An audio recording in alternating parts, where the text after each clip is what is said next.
لاست لیکچر کې چې کوم کنن لاست لیکچر کې موږ خپل هغه جاب انالیسس ذکر کړو. په دې کې موږ اوس د پرسنل پلانینګ او ریکروټمنټ مبارک دي.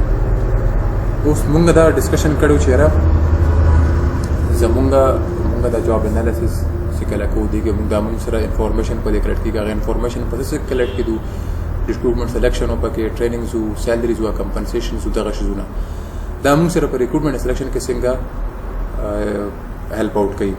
دې کې خو تاسو دا پته ولګي چې را ډیسایډ دې کې تاسو اول نه ډیسایډ ډیسایډ کوئ چې موږ به کم پوزیشنز دي یا کم پوسټ چې هغه موږ فولفل کوو.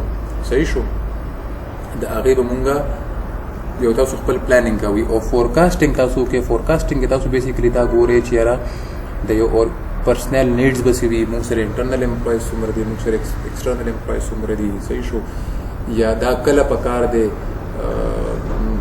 کم منथ آف د ایئر لکه څوک زیاتره خلک سلیکشن چې کم دی نو هغه ایٹ د اینډ آف ایئر کوي ځکه ډیو ټو بجټینګ ایشو یا ډیو ټو فاینانشل کنسټرینټس څوک د میډ کې څوک هم نشي کولی. دغه اول تاسو خپل فورکاسټینګ کوئ. بل دی کې تاسو شکل دا څوک تاسو پول اف کینډیډیټس تاسو خپل جوړوئ. صحیح شو. د هغې تاسو انټرنل او ایکسټرنل ریکروټمنټ کوئ چې انټرنل نه به کسان لرو ایکسټرنل نه به کسان لرو. دا یو سټپ تاسو زه ایکسپلین کوم بیا وروستو.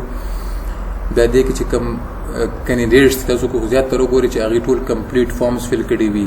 د هغې انیشل سکرینینګ کېږي, انټرویو ټایپ کېږي. ته څوک چې کم دی نو سلیکشن لپاره ډفرنٹ کرایټیریا یوز کوي, څوک ټیسټ یوز کوي, ادر موډ اف ایگزامز یوز کوي, بیک ګراوند انویسټیګیشنز وکړي ایکسپیرینس حوالې سره او ایٹ د اینډ تاسو چاته آفر کوئ. صحیح شو. نو هغه لکه سپروایزر تاسو سره انټرویو کېږي, هغې مطابق تاسو ډسکشن کوئ. اوس کو تاسو د بل دغه ته وګورئ, د ماډل ته وګورئ. دې کې وګورئ امپلای پلانینګ اینډ فورکاسټینګ تاسو اول وکړئ. صحیح شو. چې موږ ته کم پوسټ فولفل کول پکار دی. صحیح شو. د ارګنایزیشن نیډز څه دي. دې کې موږ انټرنل څومره کسان وي, ایکسټرنل څومره کسان وي. تاسو هغې نه یو رف آیډیا وشي د پول کینډیډیټس لپاره. یا تاسو چې کله جاب پوسټینګ کړې وي, ایډورټایزمنټ هم کړې وي, نو هغې کې تاسو سره ډېر زیات اپلیکیشنز راغلي وي. هغه تاسو وګورئ چې هغه پول اف کینډیډیټس بیا هغه کینډیډیټس کې تاسو کله وګورئ. دې کې تاسو بیا تاسو چې کله زیاتره اپلای کوئ تاسو هغه ایډورټایزمنټ کې لیکلی شوي وي چې یاره انکمپلیټ فارمز ویل بي کنسیډرډ انلیجیبل یا هغه به ریجیکټ کېږي. نو چې چا کمپلیټ فارمز را لیږلي وي تاسو بیا صرف هغه ته شارټ لیسټ کړئ. هغې نه پس تاسو بیا دې کې دا چې کوم بل پوینټ کې یوز سلیکشن ټولز لایک ټیسټ سکرین اور آف موسٹ اپلیکنٹس. تاسو کو ټیسټ الی زیاتره ارګنایزیشن ټیسټ والی, زیاتره ارګنایزیشن یو انټرویو والی بیا لکه مطلب یو ډیمو انټرویو والی, څوک ډیمو صرف والی, څوک د هغې پاست ایکسپیرینسز چیک کوي, هغه ویریفیکیشن روان شي پکې. ایٹ د اینڈ کې بیا چې کوم فائنل انټرویو وي نو هغې کې سپروایزرز ناست وي, ادر ټیم ممبرز ناست وي, هغې هغه انټرویوز کنډکټ کوي او فائنل چوایس کوي چې یاره مونږ به دې پوسټ لپاره کم کس الو. او بیا هغه امپلای چې کوم دی, هغه کینډیډیټ چې کوم دی, then he is selected یا he becomes the employee of the organization. اوس پلانینګ اینډ فورکاسټینګ تاسو چې کله وګورئ په دې کې مونږ سره څه دی the process of deciding what positions of the firm will have to fill and how to fill them. چې کوم organization چې کوم پوزیشنز دي هغه مونږ فیل کوو او څنګه به فیل کوو.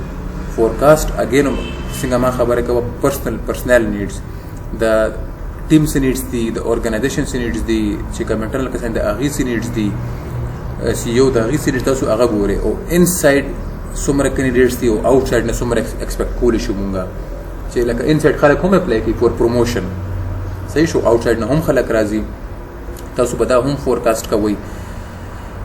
دې نه علاوه بیا تاسو جاب پوسټینګ کوئ نو دا تاسو انټرنل لپاره کوئ. که تاسو وایئ چې مونږ انټرنل کسان وګورو چې مونږ سره انټرنل کسان څومره دي, نو تاسو زیاتره دا یو بولټن بورډز یا نوټیس بورډ تاسو په هغې باندې دا یو اوپن جاب ټو امپلایز تاسو یو بینر ولګوئ یا چارټ ولګوئ او هغې کې هغې تاسو د هغې هغه اټریبیوټس ورکړئ چې دا جاب دا کسانو ته اپلای کولی شي. صحیح شو. دا تاسو وکړئ. اوس په دې کې یا انټرنل چې کوم خلک راشي نو دیټ از ون ایشو. صحیح شو. د دې ایډوانټیج دا تاسو د هغې بارے کې پته را تاسو د کوانټیټیز نه د کوالټیز دي. they are known quantities. بل تاسو دې کې دا پته لګي چې د هغې ته د فم بارے کې پته ده او فم ته د هغې باره کې پته را، هغې ته د فم کلچر باره کې پته را، تاسو د هغې بیهیویر باره کې پته را، د هغې اټریبیوټس باره کې پته را. او ډس اډوانټیجز سره چې دا یو ښه اټیچیوډ نه دی، پازیټیو اټیچیوډ نه دی چې تاسو یو کس لر شوي او تاسو هغه دوباره هایر کوئ، یا تاسو درکړي وي یا په خپله تللی وي. او دې کې دا ښه عادت په دې نه دی، دا ښه کار په دې نه چې کوم انټرنل امپلایز دي چې کوم کرنټ جاب کوي، نو هغې په ذهن کې یو ډېر بیډ امیج راځي چې دا خو مطلب دی وزاړه کسان علي لکه مطلب زمونږ پکې د پروموشن څه چانسز نشته یا مونږ هغه شانتي کار نه کوو، هغې ته موټیویشن فیکټر ختم شي. آؤٹ سایډ تاسو چې کله کوئ، آؤٹ سایډ تاسو ایډورټایزمنټ وکړئ. اوس تاسو چې کله ایډورټایزمنټ کوئ هغه په نیوز پیپر کې وي یا په ډفرنټ جابس پلیټفارمز باندې وي، کو هغه انټرنیټ وي، کو هغه په ګروپ کې شیرینګ وي، صحیح شو. یا زیاتره خلک چې کوم دی هغه آؤٹ سورس کې ډفرنټ فارمز ته ورکړي چې تاسو دا هر څه وکړئ. نو په دې کې چې کله تاسو کې تاسو په څه خیال تاسو به دې ته خیال ساتئ چې تاسو چې کوم ایډ دی هغه ښه وي. چې کله موږ د ایډ خبرو کو، د مارکیټنګ یو ټرم دی د سټریټیجیک مینجمنټ یا انټیګریشن مارکیټنګ کمیونیکیشن، هغې ته وایي ایډا کانسیپټ. ایډا کانسیپټ دی اټینشن، انټرست، ډیزایر اینډ ایکشن. چې مطلب یو اپلیکنټ چې کله هغه ایډ وګوري نو هغه د هغه اټینشن حاصل کړي، چې هغه وایي چې دا ایډ ډېر ښه دی یا دې کې ماته څه بینیفټ شته، د هغه پکې انټرست پیدا شي. چې څومره د هغه اټینشن وي د هغه انټرست زیاتېږي چې زه ورته اپلای وکړم. چې کله دې انټرست زیاتېږي د هغه ډیزایر چې هر څه په ځای ایکسپوژر لپاره به ورشم. یو ارګنایزیشن وي هغه ډېر ښه ارګنایزیشن وي، اوس خو هغه امپلوي هغه کینډیډیټ سلیکټ کېږي نه سلیکټ کېږي، خو هغه زیاتره په دې وجه جوین کوي چې یاره زما خپل ایکسپوژر وشي.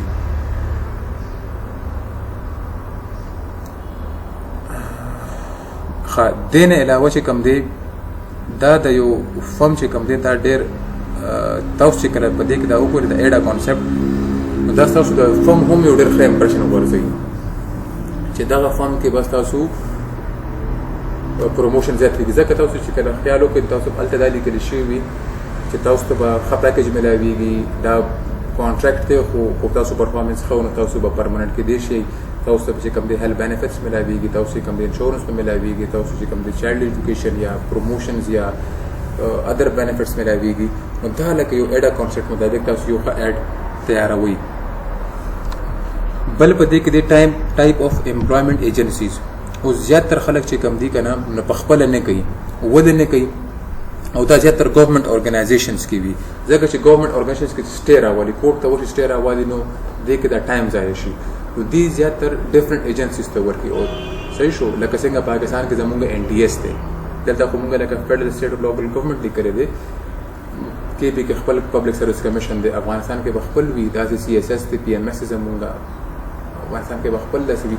دې هغې ته هغه پوسټونه ورکړي چې تاسو دا پوسټونه ایډورټایز کړئ او دغه د هغې خپل جاب ډسکرپشن دی، دا سپیسیفیکیشنز دی هغې مطابق.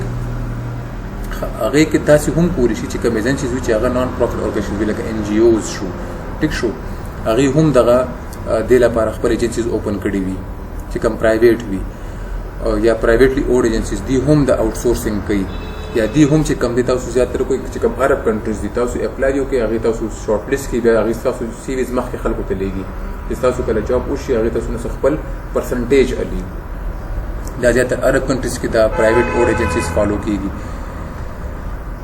دې نه پس د اسټابلیشنګ سټریټیجیک پے پلانز. اوس تاسو خو دا هر څه وکړو، ایډورټایزمنټ هم وشو، هر شو اوس تاسو پیکیجز ګورئ، پلانز ګورئ، دله به سیلري څنګه ورکوو. اوس امپلای کمپنسیشن دې کې د all forms of pay or rewards going to employee and arising from their employment. دې کې د سیلریز راځي، دې کې د انکریمنټس راځي، دې کې د چې کوم ادر بینیفټس راځي، هغه ټول پکې راځي. صحیح شو، یو خو دا هغه قسم دا یو قسم موږ سره کمپنسیشن راولو. سیکنډ کمپنسیشن یا فاینانشل میتھډ سره هغه موږ سره ډایرکټ فاینانشل میتھډ چې کوم موږ په سیلري ورکوو، کو هغه د ورځې وي، کو هغه منثلی وي، کو هغه څه فاینانشل انسنټیو وي، لکه د یو ټاسک کمپلیټ کو نو هغه ورته میلو شي، د خپل ټارګټ اچیو کړو ته کمیشن میلو شي، د بونسز میلو شي. یو انډایرکټ دی. انډایرکټ مطلب دا دی چې یاره څنګه موږ خبره کړې وه، هیلث انشورنس شو، ماشومانو لپاره ایجوکیشن شو، ګاډې شو، دا انډایرکټ فاینانشل پیمنټ دی. یا پټرول شو. دغه موږ سره درې قسمه چې کوم فاینانشل packages یا payments وکنه اوس corporate policies competitive strategy and compensation اوس تاسو چې کوم د organization policy د تاسو چې کوم د competitive strategy دا او compensation دی تاسو دا یو بل سره اوس ګورئ چې دا څنګه یو بل سره مطلب in line دی نو aligned reward strategies دی کې چې HR or compensation manager will write the policies in conjunction with top management and manage such that policies are consistent with the firm's strategic aims اوس دې کې چې کوم HR والا کس یا compensation manager دی هغه وایي چې هغه به یو policy جوړوي هغه policy به داسې وي چې هغه به after top management after consultation چې هغه سره جوړ شي خو تاسو کوم د organization policies دي تاسو کوم د organization structure دی هغه مطابق وي مطلب increase خو هر کال increase دی صحیح شو 2% increase یا 3% salary increase دی خو یو کس ښه کار کوي نو تاسو هغه increase percentage زیاتول شي نو automatically دا موټیویټ کیږي څه ته دا به نور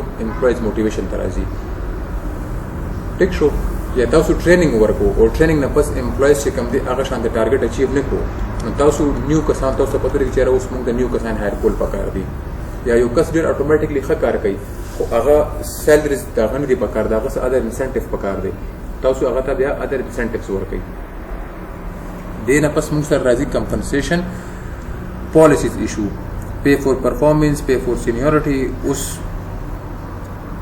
تاسو کمپنسیشن په دې موجب ورکوي یو کس پرفارمنس کوي تاسو هغه خپې ورکوي تاسو هغه بینیفټس ورکوي تاسو هغه بونسز ورکوي یو کس سینیئر دی هغه مطابق تاسو هغه ځکه چې یو کس سینیئر اتوماتیکلی په هغه باندې به فیملی وي په هغه باندې فیملی برډن نور برډنز به پیدا په هغه باندې ډیپندنټ ډیر زیات دی په هغه مطابق تاسو هغه سیلری ورکوي په سایکل تاسو خپل جنریټ کې چې دغه میتھډ باندې به یا په دې ډیټ باندې موږ خپل پی ورکو په دغه ایئر کې په دغه منث کې بونسز وي یا فاینانشل ایئر چې کله موږ کمپلیټ کو یا ټاسک کمپلیټ شي هغه مطابق موږ خپل انسنټیوز ورکو سیلری انکریز به کله ورکو صحیح شو پروموشنز به کله کیږي یو کس اوور ټایم کې یا نیکسٹ شفت کې هغه ته ایکسترا پی څومره ملایويږي پروبیشنری پی چې کوم هغه پروبیشن پیریډ وي د یو امپلوی د نوی امپلوی هغه به څنګه وي 3 months سیلری نه وي بیا 3 months پس ټول یک مشت ورکوي خو نه تاسو وایي چې نه بس موږ فرام د فرست منث سٹارټ ورکو یو کس ته هغه پیډ هالیډیز پکار دي ایجوکیشن وایز یو کس لکه تاسو ایجوکیشن کوي لیټ سپوز اوس تاسو به پاکستان ته راځي او تاسو بیا خپل ایجوکیشن کنټینیو ساتئ نو تاسو ته به انجیوز پیډ لیوز درکوي او کو نه به درکوي تاسو دې ته وګورئ پیډ هالیډیز ته وګورئ صحیح شو ډیفرنٹ چې کومه نېشنل یا انټرنیشنل چې کوم هالیډیز راځي هغه پای کې کاونټ کیږي نه کاونټ کیږي جیوګرافیک کاسټ اف لیوینګ ډیفرنسز وګورئ مطلب هارد ایریا الاونسز به د خلک ویل شي لکه فور ایگزامپل زه افغانستان ته ځم نو اتوماتیکلی زه ایکسپیکټ کوم چې ماته زیات راشي یو ون زه بل کنټری کې ټو انسټیټیوشن سچویشن د وجه نه نو دیټس وای به زه زیات ایکسپیکټیشن کوم یا چې کوم پاکستاني سټوډنټس دي هغه یو بل ایریا ته ورشي داسې ایریا ته لاړ شي چې هغه کې هغه ته هغه مطلب هغه غریزه علاقه وي الدا غشن فیسیلیټیز نه وي نو هغه د هارد ایریا الاونسز ملاويږي دغه ډیفرنٹ قسمه پالیسیز به اچ ار منیجر یا کمپنسیشن چې کوم منیجر وي هغه دغه قسمه پالیسیز جوړي کمپنسیشن لپاره چې هغه د اورګنایزیشنل چې کوم پالیسیز دي هغه سره دا ان لاین